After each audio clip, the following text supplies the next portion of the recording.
Of course.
Hi, everyone. Can everyone hear me? If you can hear me, please go ahead and find the chat box and type in yes if you can hear me. And if you're looking for the chat box, it'll be in the controls at the bottom of your screen. When you click on chat, the chat window will appear. It will be on the right if you're not in full screen. And if you are in full screen, it will appear in a window that you can move around. So if you can all find the chat box, just go ahead and type in yes and let me know what your name is and where you're joining from.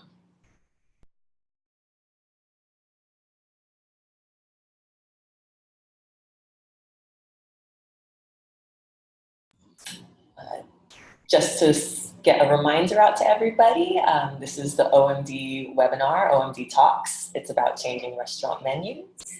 And we're going to get started in a few minutes. We just want to give a few more people some time to hop in and get on the call. So just bear with us and feel free to type in where you're coming from in the chat box below.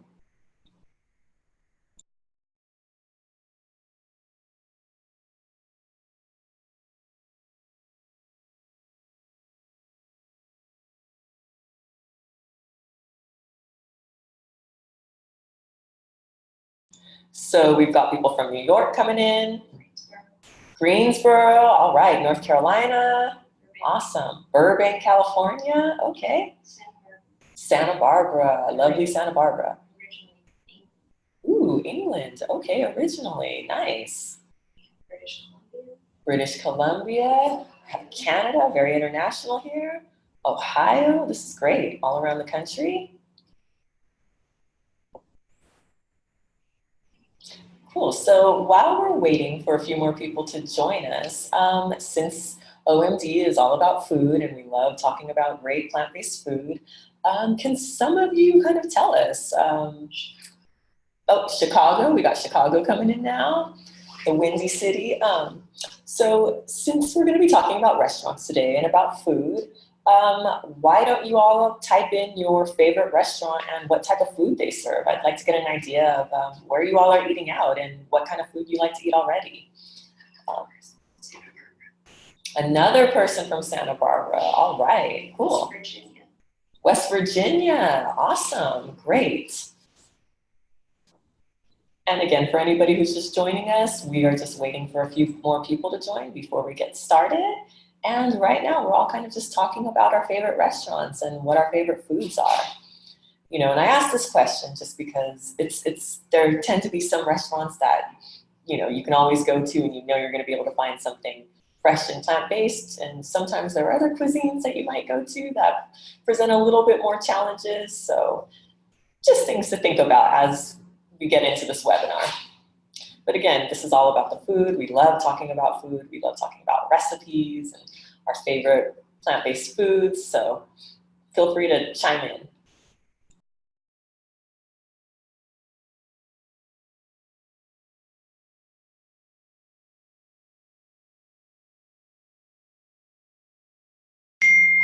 Ooh, okay. We got One World Cafe in Baltimore as somebody's favorite. How about what are they serving at One World Cafe?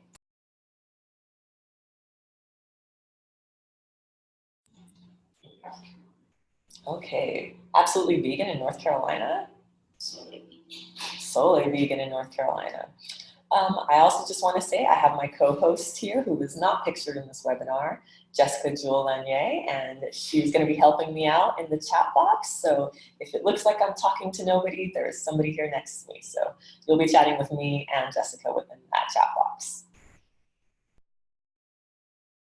Ooh, bibimbap. Oh, we got some Korean food lovers over here. Yeah, bibimbap is a delicious one. And it's one that found that it can be a little easy to veganize pretty much because you got your rice, your veggies, some of your fermented foods in there. Terrific. What else have we got? Ooh, farming co-op in BC and they have a restaurant. Oh, those farm to table places. Yes, yes, fresh food, lovely. Okay, great. So we're gonna take about one more minute. Ooh, tempeh rice noodles. Ooh, that sounds so good. It's lunchtime here on the West Coast, and so all of this food is starting to make me hungry. Okay. Any more last minute Picassos in Phoenix? I hear a lot of things about good plant-based food in Phoenix too. They seem to be pretty well represented in the plant-based world.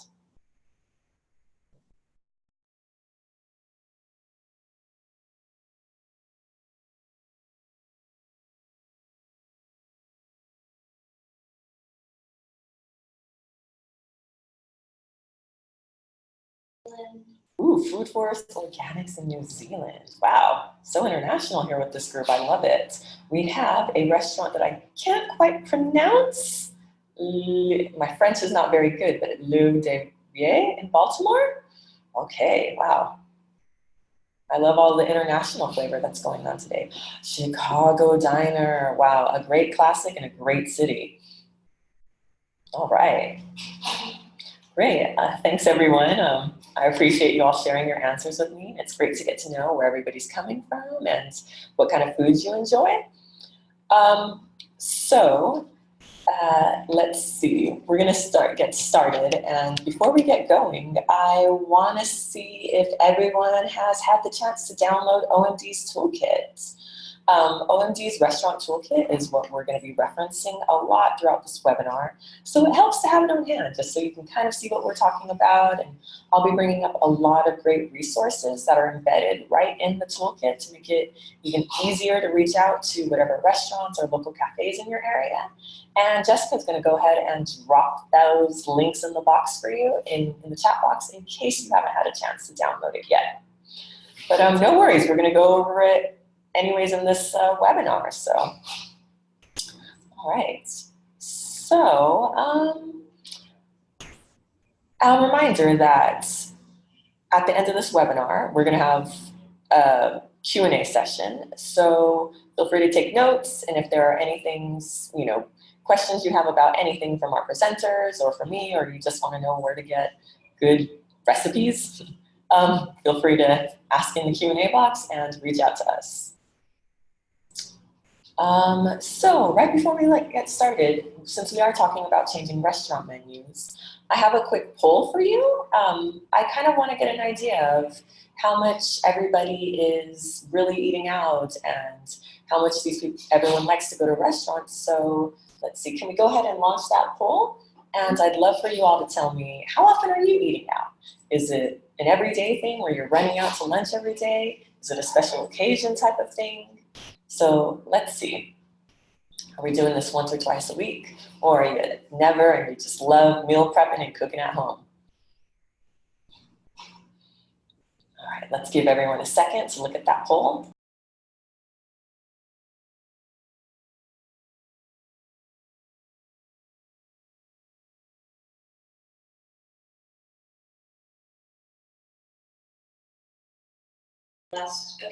Sure. So right now we are voting just to get to know everybody and see how often everybody eats out at restaurants. If we are, budding food critics, or if we are just cooking at home at our own houses. Let's take a look.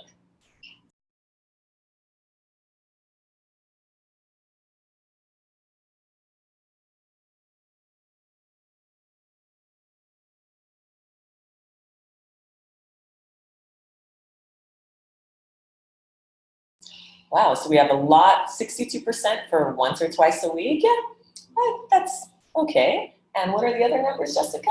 14% for every day. 14% for every day. Yeah, all right. So sounds like we got a lot of serious, some restaurant foodies here. So this is great. Once or twice a month, another 14%. Oh, 14% for once or twice a month. Okay. And 7% for only on special occasions. And some of you are only on special occasions. I get that too. I have some special occasion restaurants that are my favorites too. So, and I see we got Nancy Posnack here joining us from Maryland. She'll be on in a little bit to talk about her restaurant outreach. Hey, Nancy. Oh, I like your little kitty in the background too.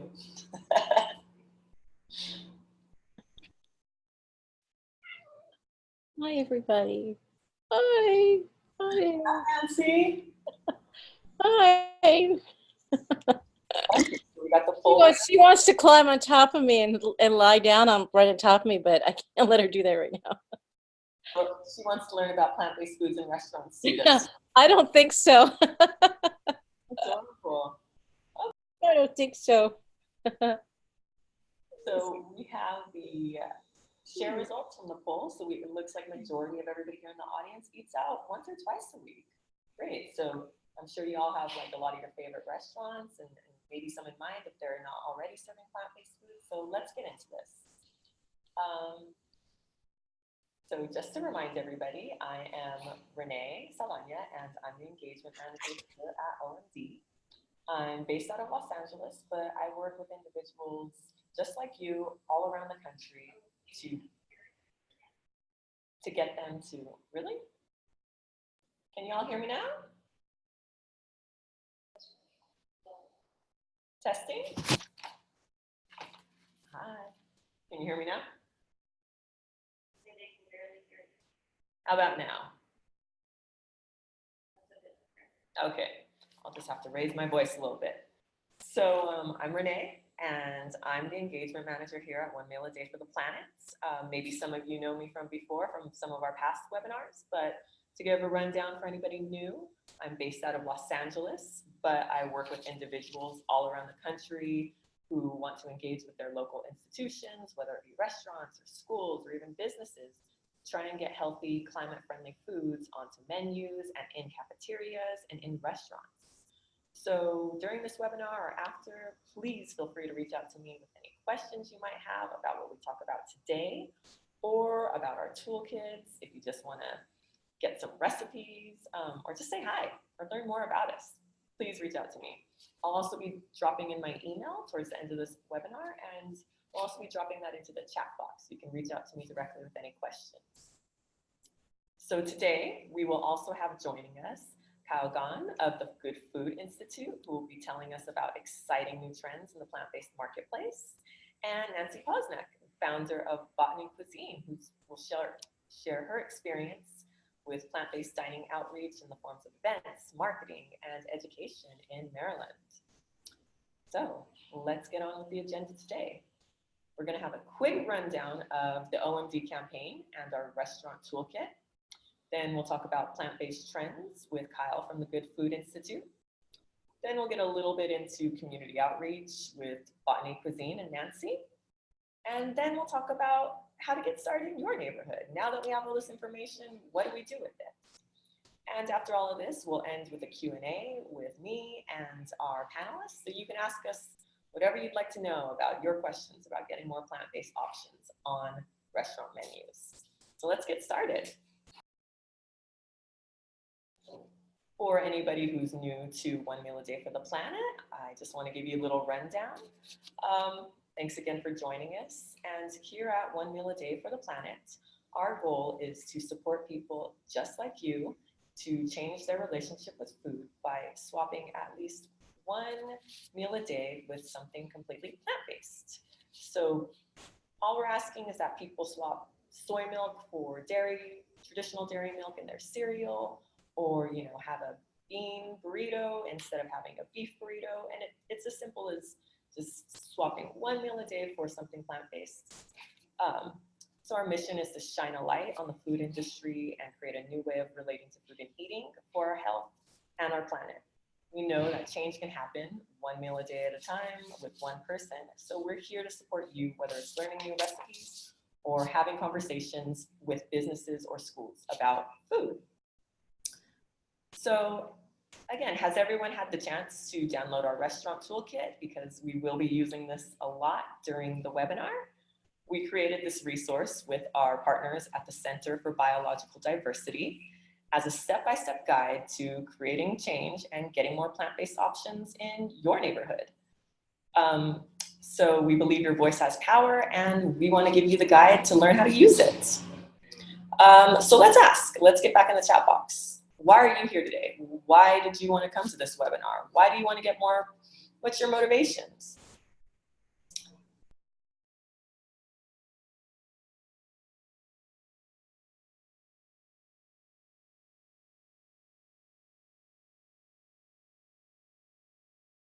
Okay, so as more and more people are eating plant-based foods, we're here because many restaurants still aren't keeping up. So this is where you come in, and the purpose of our webinar is to talk about how you can use your voice to increase access to healthier, climate-friendly entrees in your neighborhood. And there are so many reasons to incorporate plant-based foods into our daily lives. It can be because we all know what's on our plate impacts the planet, it impacts our health. Whether we're talking about heart disease or climate change, there is no shortage of research and science that shows how devastating meat and dairy can be for our bodies and the earth. So we're here to kind of make it fun. I'm not going to get too much into those details, but to try and talk about the pleasures and benefits of eating plant-based foods.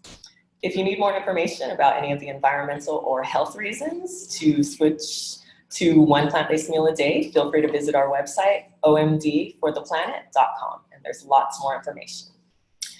And so aside from those reasons for restaurants to add more plant-based options to their menus, there is another huge reason. It's a trend, it's good for business. So let's talk about this ask. Our ask is, we want restaurants to add at least one plant-based entree to their menu. Again, for our health, for the environment, because plant-based food tastes good. But also, as our next panelist from the Good Food Institute will explain to us, let's talk about another reason why restaurants should add plant-based options. It's a huge trend.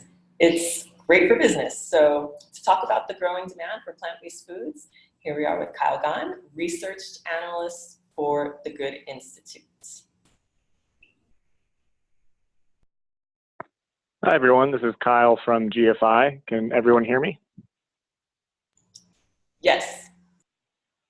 Awesome. All right. Well, thank you very much for having me here today. I just wanted to quickly mention what the Good Food Institute does. We're a global nonprofit working to build a sustainable, healthy, and just food system. Our scientists, entrepreneurs, lawyers, and policy experts are harnessing the power of food innovation in markets to accelerate the transition of the world's food system to plant-based and cell-based meat, eggs, and dairy. So you can see here we have several key departments.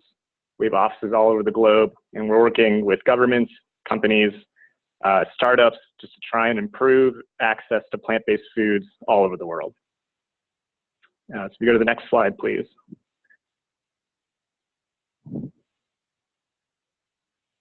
All right, so we're talking to restaurants, and we think it's really important that you're armed with the knowledge about how the impact of plant-based foods are having right now on business. So here on this first slide, we can just see the total market for plant-based foods here. You can see that plant-based milk, for example, is around $1.8 billion in the US in terms of retail sales. Other dairy categories are coming up right behind that, and plant-based meat is around $700 million, at least in 2018.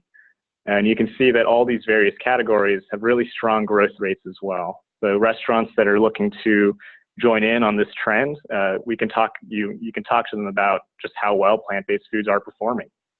Can you go to the next slide, please? All right, so this is a similar slide. Here it's showing the growth rates in terms of dollar sales for plant-based foods versus animal-based foods. You can see here that all the animal-based food categories are in gray, and their growth rates are either very small or in some cases negative, whereas our plant-based food options are experiencing massive growth right now. Yet another reason for restaurants to consider adding a plant-based option to their menus. Next slide, please. This slide shows you that plant-based is not restricted to just one section in the country. Here we have a map of the United States broken out by census regions, and you can see that all over the country, plant-based retail dollar sales are growing. So this isn't, let's say, a West Coast phenomenon. It's happening all over the US. Next slide, please. All right, here's another important piece of information for restaurants to consider. Right here, we can see that a lot of the US population are either omnivores or flexitarians. I know there's a lot of fellow vegans here right now, but we are a very small portion of the population. But what's important is that a large percentage of plant-based growth is coming from flexitarians. You can see in the second bullet point that 93% of consumers who are buying Beyond Meat plant-based meat are also buying regular meat. So these are just flexitarians, for example, who are really excited about plant-based food as well.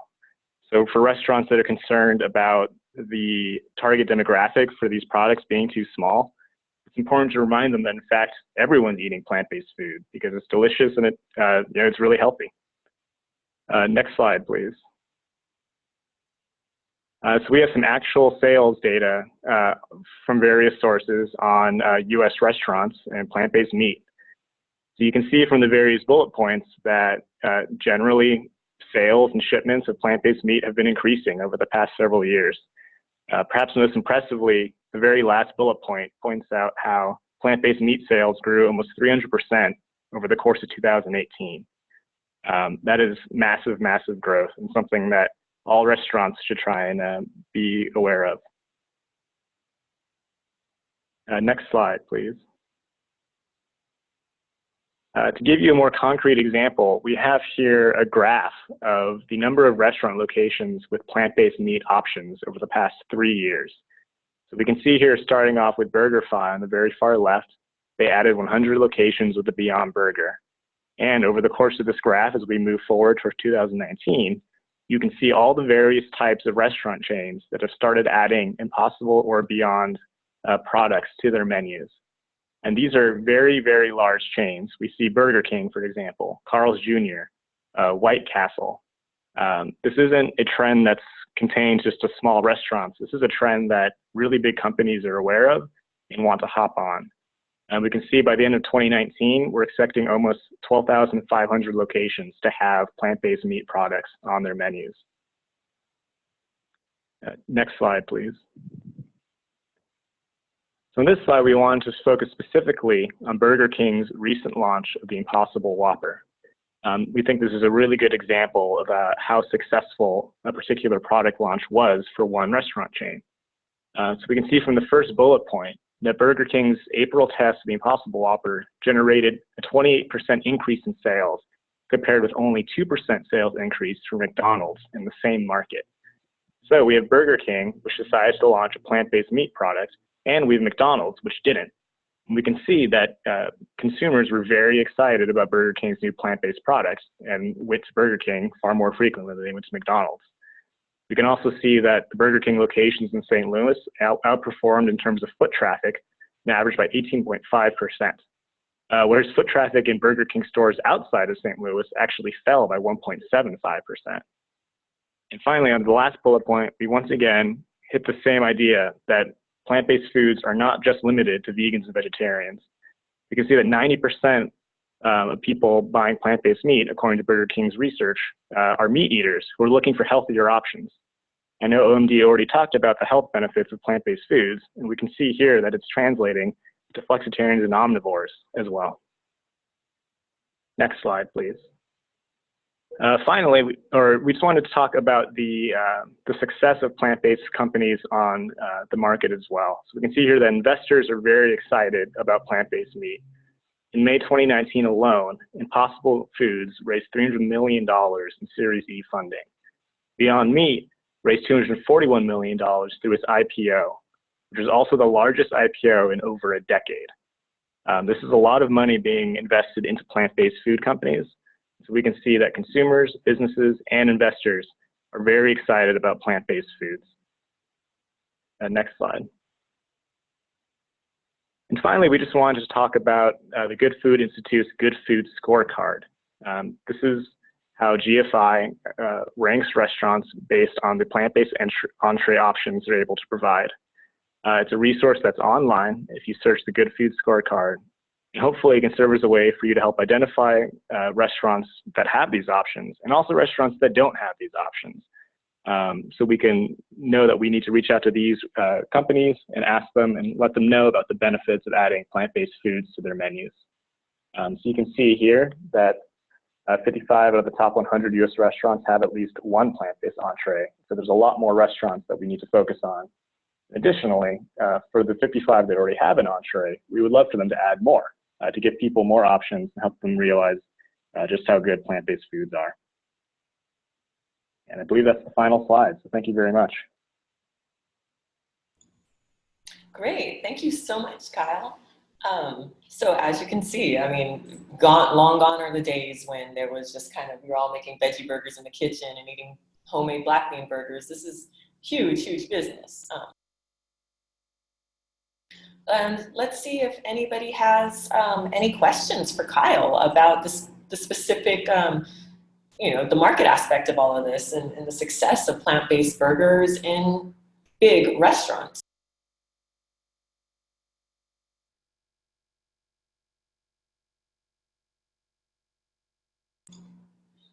Okay, no questions yet? All right, well, in case anybody thinks about any questions, we can come back and ask Kyle and Nancy things in the Q&A. That will be at the end of this webinar. So thank you very much, Kyle. This is all great information. And looking at all this, it kind of makes you wonder, like, wow, why aren't people catching up with this? Like, plant-based food is good for business, and it's not just for vegans and vegetarians. Plant-based food is for everyone, and everyone deserves access to it no matter where you live. All right, so moving on, I'm going to remind everybody of the restaurant toolkit again because we're going to hop into it for a second. So keeping in mind all of these major, exciting, huge money-making changes that are happening in the plant-based food world, how do we get this into restaurants in our communities? How do we get, the local cafes that in small places in everyone's town, how do we get them to add plant-based options to their menus? Sounds like a big task. It sounds like a big ask, but when you start breaking it down piece by piece, step by step, it becomes a lot more manageable. And again, we're here to remind you that you're a consumer and your voice has influence. Where you spend your dollar matters, and where you go matters. They want your money and they want your business, so they want to hear your voice. So where do we start? Step one, it's just as simple as, oh, you know what? We have 2 questions for Kyle. So I'm going to back it up a little bit and let's get into this. Hi, this is Jessica from TMO&D over here. I'm just going to direct 2 questions over to Kyle. Number 1 is from Valerie Bank. She's asking if these 2 burger companies sell wholesale to restaurants, referencing Impossible and Beyond Meat. Hi, Valerie. Great question. So, yes, so Impossible, we'll start with Impossible Foods. They're unique in that they actually only sell to restaurants. So you can't find their products in retail stores. So all of their burger sales are wholesale to these restaurants. In fact, in many cases, Impossible will actually work with the restaurant to customize the burger depending on what the restaurant needs. So maybe like they make slightly smaller patties or they have slightly larger patties, but all of these are sold wholesale. Beyond Meat, on the other hand, does sell retail. So perhaps you've been in the grocery store and have seen their burgers or their sausage products, but they also do sell wholesale to restaurants as well, and they will make, just like Impossible, they'll make specific products for the restaurant's needs. So for example, I'm also in Los Angeles, and I've been to a few plant-based burger restaurants, and I've tried their Beyond patties, and they're slightly smaller than the patties that you would buy in retail, and that's just because Beyond works with the companies that it's rather with the restaurants. Yep, and that's I think that's all I have to say on the first question, and I can see the second question in the chat. So I can address that too, which is, who is growing all that plant-based food for hamburgers? So unfortunately, I don't know the specific company names, but we know that, for example, Impossible is primarily made out of soy, whereas Beyond Meat is primarily made out of pea protein. And so they are sourcing the soy and this pea from various farmers and agricultural companies, but unfortunately I don't know the names of those. And I think that's actually probably an internal company information, so it would be tough to find. But I think it's important to note that this, by making these burgers directly out of plants, we're actually being more efficient in terms of food use. So we're not feeding all this food to animals and then killing the animal to get meat. In this case, we're giving food directly to humans. So in terms of calories, it's actually much more efficient to make burgers with plants in this way. Great, thank you so much, Kyle. Okay, any other questions for Kyle before we move on with how to get started? Thanks again, let's go. So keeping all these developments in mind, and now that we've talked kind of about our favorite restaurants, we've kind of already gone through step one, even on this webinar. We've done it. Thinking about step one is just taking stock and thinking about all of the restaurants and local cafes and in your neighborhood or in your city, and just thinking about where do I like to go out to eat? Where do I eat the most often? What are the most popular restaurants in our town? Is there a chance to get to know the manager or the owner? Are the restaurant managers friendly and accessible? Where would I feel comfortable engaging with these people? And where would I actually see myself going afterwards if they do add a plant-based option? Because if they do add a plant-based option, again, you want to support them and let them know, hey, yeah, we like this and we're going to keep coming to this restaurant now that you serve plant-based foods. So that's step one. And some of this, I mean, if any of us have left comment cards anywhere or just, you know, kind of even just left a note, whether we liked a meal on Yelp or didn't like a meal, we're kind of asking people to take the next step and leave them a comment card, but just saying, hey, please add plant-based meals, or politely talking to the manager next time you see them and letting them know you would like to see more plant-based entrees on the menu.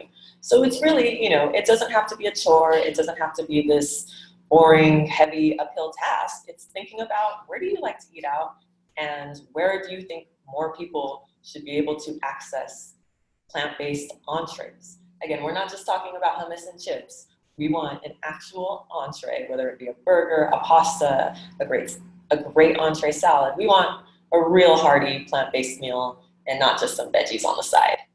So let's get a little bit more into how this really looks in practice and what restaurant and even a bit of community engagement is like with our next presenter, Nancy from Botany Cuisine. And Nancy's going to talk to us a little bit about her organization that she runs in Maryland. She is based out there. So let's take it away, Nancy. Hi. Can everybody see me and hear me all right? Thanks. Well, I started this in October 2017 now, when I was out to dinner with my family. We had about 22 of us in a family reunion. We were downtown Chicago, where this certain area in downtown Chicago is really not very vegan friendly. And of course, I was the only vegan at the table, and really all I was relegated to sides and salads.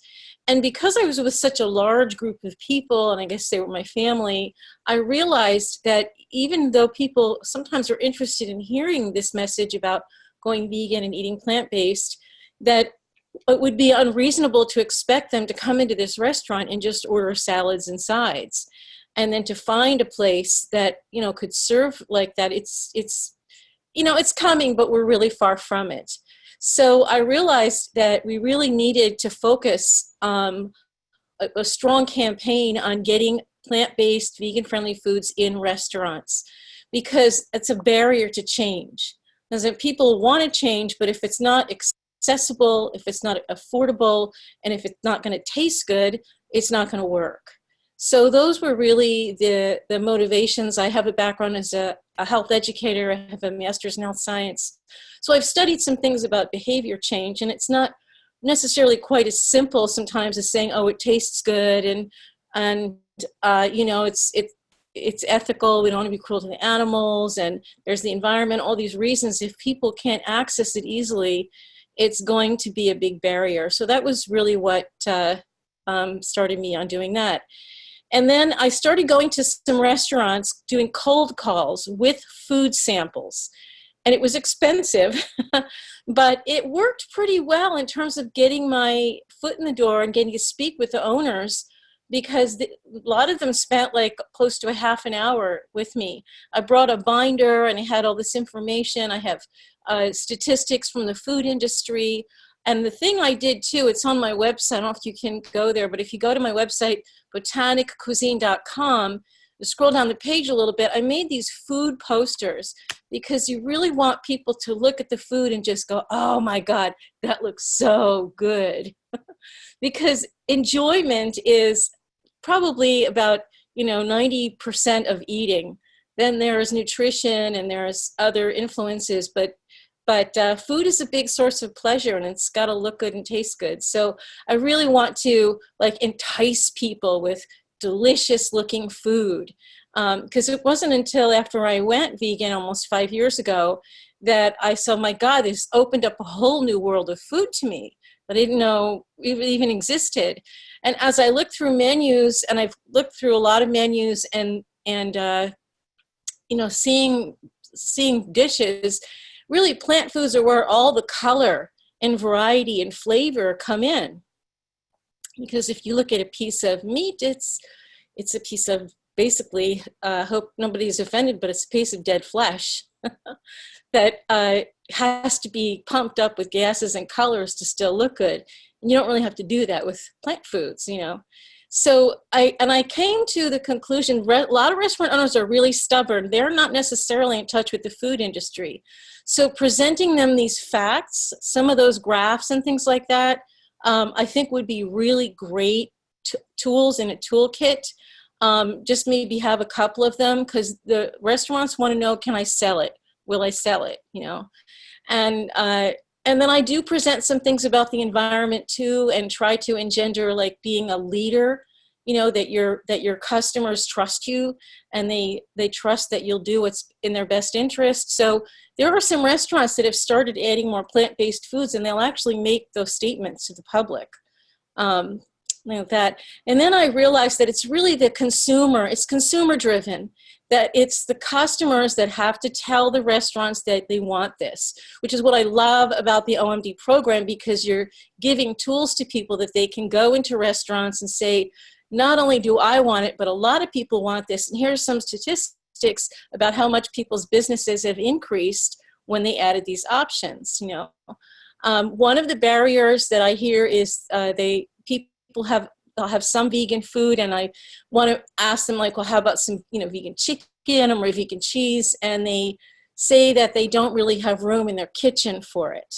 So that is going to be accomplished by upsetting the balance. But if more people come in and want to eat these foods, then they'll make room in their kitchen for it, So I also have materials on my website too, cards that people can give to restaurant owners. I do a lot of tabling at events, and I hand these cards out. So my goal is also to educate the general public and educate people as well. Because I ask people all the time, would you like to see more plant-based options in restaurants? And everybody says yes. Even people who aren't vegan, they get it. They want that, So, okay. Thank you, Nancy. Sure. Okay. Can you start my video again? Thank you so much, Nancy. And again, I think that was really great to learn more about, again, she brought up some really great points about, enjoyment is 90% of this. We have to put forward, ask for plant-based meals that are going to be appealing to everyone and beautiful and colorful. And I also think she brought up another really great point about, some restaurant managers or owners who might be a little bit resistant to add new options to their menu, or they just don't understand what plant-based foods are or why they should serve them.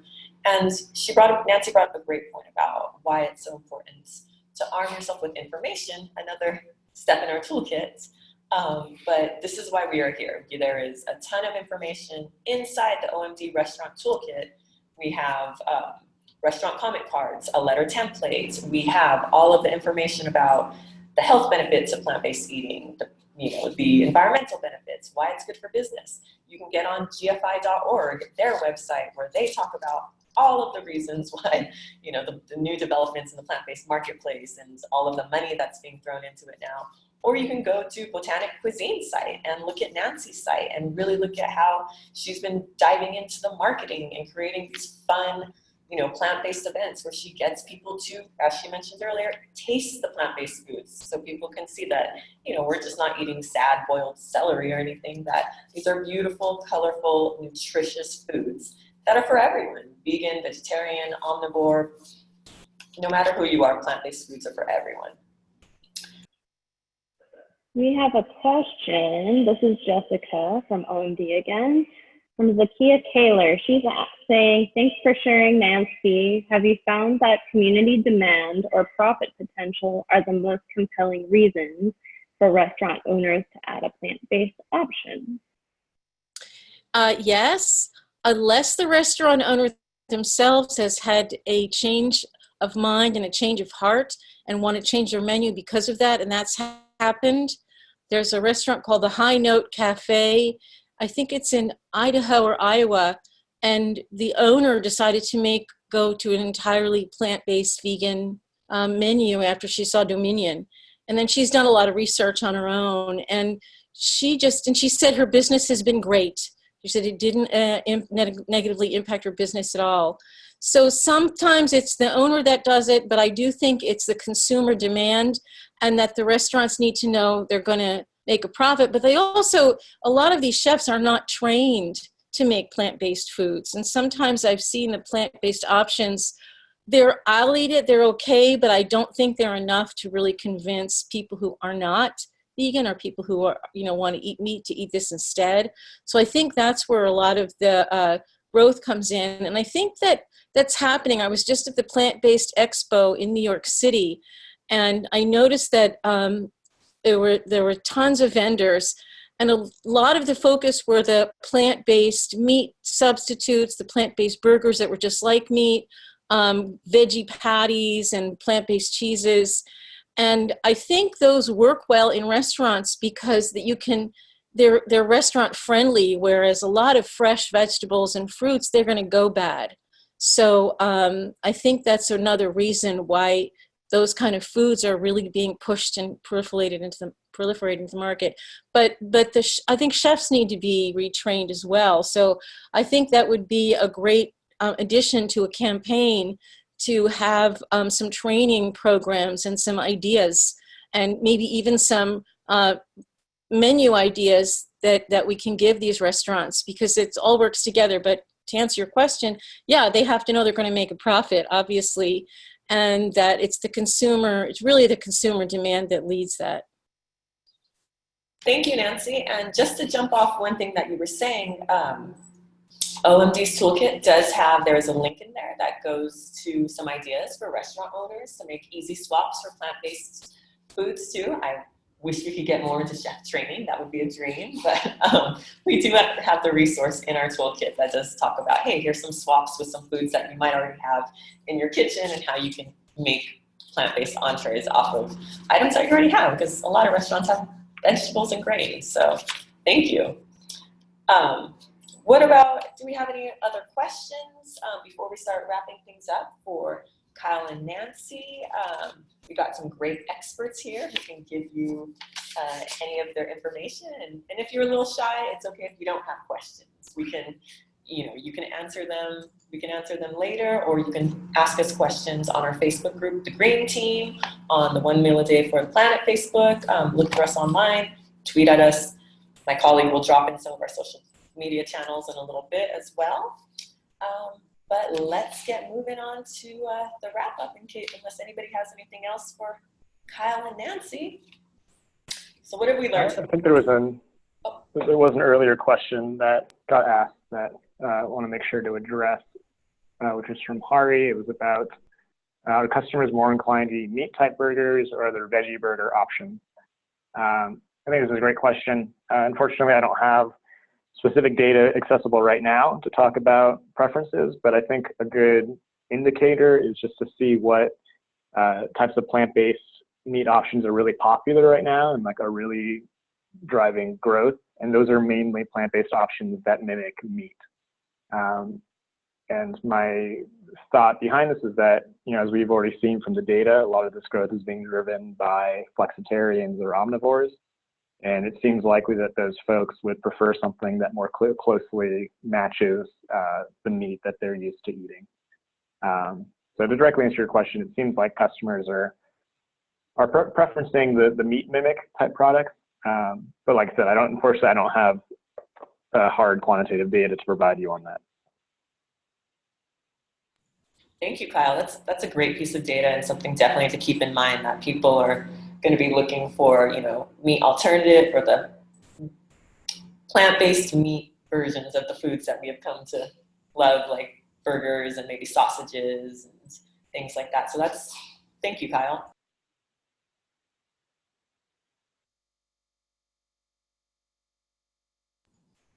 Right, so what are some key takeaways from today? If anything, we talked about, or Kyle talked about, this large growth in demand for plant-based foods in the food industry. It's hot, but it's not just a trend. Plant-based is here to stay. People love it. And again, it's not just being driven by vegetarians and vegans. It is being driven by flexitarians, omnivores, people who just want to, make these changes, whether it be for their health, for the environment, or just because they like the way vegetables and plant-based foods taste. There's so many reasons to do it.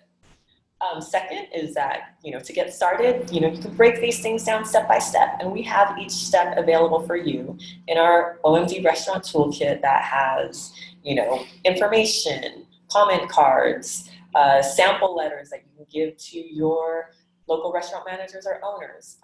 And again, it's not just OMD's restaurant toolkits. We also have GF Good Food Institute is also here as a great resource to learn more about the developments in the plant-based food industry. Botanic Cuisine, their website, again, has a lot of great materials on marketing and inspiring events. So it's not just you and it's not just us. There are people around the country who want this to happen. It's a big movement. And this is where we're getting into the final. Your voice has influence. As a consumer, your dollar has influence. So use it. If you want plant-based foods, ask for it. And so thank you again. Unless anybody has any more questions or any comments they'd like to say, what's next? Where do we go from here? Well, if you want to talk to me a little bit more about how this works, and if you have any questions or just want to tell me about things that you're doing in your local area to get more plant-based foods in restaurants and schools at your local business, hey, let's talk. You can reserve a spot for a coaching call or just a chat with me. My email is renee@omdfortheplanet.com. Or maybe if you just want to see, join a community, because we are trying to build a community of people all around, not just the US. There are people coming into our community internationally who want to learn how to get more plant-based foods in their area in Canada, in New Zealand, in England. I had someone from Argentina writing me the other day. This is a huge movement in the US, but it's also a global movement that's happening. And so you can find the community on OMD's Green Team on Facebook.